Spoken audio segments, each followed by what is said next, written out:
do you feel that there's a need for clear sources in edited sichos or maimarim from the Rebbe? Because at the end of the day, you can say it, but people need to see the source. You use your own logic. If you see that what he says doesn't match with the Torah, the little bit that we all know, you know it doesn't match, double check. Double check. Can you show me what you say in a book? You said that we should drink after we learn Torah. Can you show me this in a book? You say that we're allowed to drive on Shabbat as long as they're B'Knesset. Can you show me this in a book? You say that God needs us. Can you show me this in a book? Every day people come to me and they tell me, listen, the rabbi told me that, actually, you know, I'll tell you, this case happened yesterday. Guy tells me, his mom died last week, misken. And I told him, listen, have the rabbi bring a minyan of people, 10 people to your house to do the shiva. So, kavod for the met. Someone died, you buried them, but now to have a shiva for a week, have them come. He tells me today, he goes, you're never going to believe it. So why? Because the rabbi refuses to bring people to my house. Because I told him I'm not going to come to the shul anymore because I don't want to drive on Shabbat anymore. I told him I can't come to the shul because I don't want to drive on Shabbat. But he said, no, it's okay, we need you.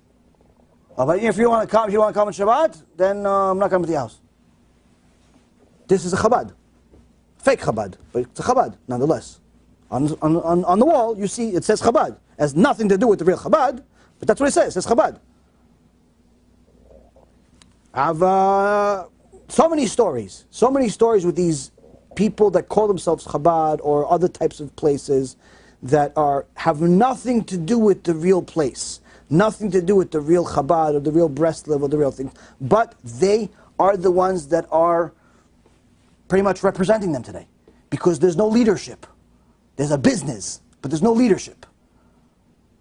There's, a board of directors running the business, generating $1 billion a year. $1 billion a year, talking about $100 million a month, comes into Chabad every month, clockwork. You're never going to see an underfunded shul. You're never going to see a Chabad center closed down. They do a fundraiser within 60 minutes, they get the money, whatever the amount of money is. I've seen it with my own eyes. Everybody loves Chabad.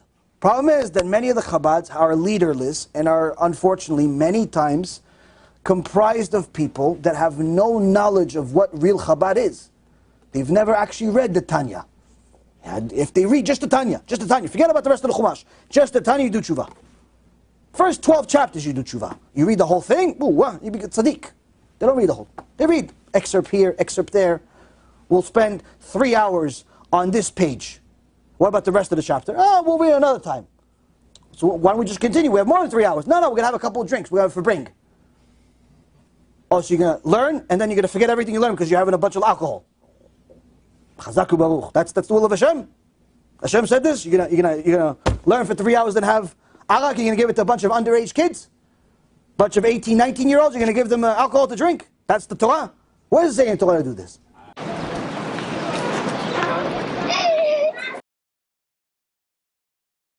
Rabbi never said to give it to underage kids. Rabbi never said to give it to underage kids. Rabbi never said to break the law. Why? Because there's law of the land. You have to comply with the law of the land also. That's also against the Torah.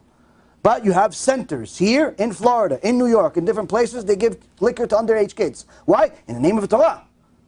In the name of the Torah. Here's the Torah. Which Torah? So that's the thing. There are many places that are the opposite of Torah. But, unfortunately, they look like they are portraying the Torah. They look like they are representing the Torah, but they have nothing to do with it. And we live in a generation where most people do not know enough to tell right or wrong. They don't know how to tell right or wrong. They don't know how to tell. And there's very few people that speak like I do. Not that it's a credit to me, it's just simply, Makom she'en ish tishtadel liot ish. Mishnah in Avot says, place that there's no leaders, you be the leader. I'm stuck with this position. Much be better off in a cave, leave me alone. But this is what I have to do. Baruch Hashem. Anyone that wants to join is welcome. But the point is, Rabotai, is that there's very few people that are willing to take this battle on. Why? Because tomorrow morning, when this goes on online, or now it's going online, I'm going to get at least 500 hate mails. and probably 5,000 phone calls, and a lot of headache from all types of people. Oh, how could you say it? How could you say it? But nobody can tell me that what I'm saying is wrong. None of it is wrong. Everything is true, everything is factual, and I can give you stories from here to next year of stories that people tell me of all types of things. Point is that if you want to know what to do in life, you have to see what does it say in the Torah. If what the speaker, the rabbi, the rabbanit, the rebbitzin, the whatever it is, the donkey, what he says matches what it says in the Torah, go. Do it. But if there's a conflict, just like if you saw there's a conflict in a doctor. He prescribed a painkiller for cancer. Doesn't really match. I need a solution for cancer. Painkiller is just gonna, it's like a band-aid on a heartache. It's not gonna help me. He's giving you an antibiotic for AIDS. It's not gonna help you. It's not gonna help you. Why? Because I need something for this, not for this. So, you use your own logic. If you see that what he says doesn't match with the Torah, the little bit that we all know, you know it doesn't match, double check. Double check. Can you show me what you say in a book? You said that we should drink after we learn Torah. Can you show me this in a book?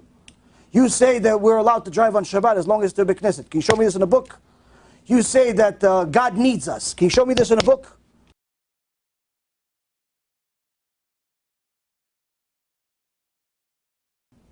You say that it's not kfirah to believe that the Rebbe died and then he's going to be Mashiach. Can you show me this in a book? All types of things. Can you show me all this stuff in a book? And then after they show you whatever nonsense they show you in a book, it says, oh, you show me Gemara Masechet Sanhedrin, page 88, page 82. Let's go to page 9. Let's go to page 52. Can you teach me that one too? Oh, no, another time. Well, how come you only know one page in the entire Gemara? How come you know only one page in the entire Masechet Sanhedrin? You only know one page where it says the name Menachem. How come you don't go over the fact that it says the whole name, not just Menachem? How come you don't tell me the rest of what the Rambam says? That a Mechalel Shabbat is considered an idolater. How come you only tell me about the Rambam that talks about Mashiach? How come you don't tell me about Hilchot TeShuva of the Rambam? Is that crossing a line into heresy? No. And even if it is, I would expect people to wish it were the case. Wouldn't you prefer that God really needs you? So you know, a rabbi once actually said to me that they would prefer this was the case. They just don't see it.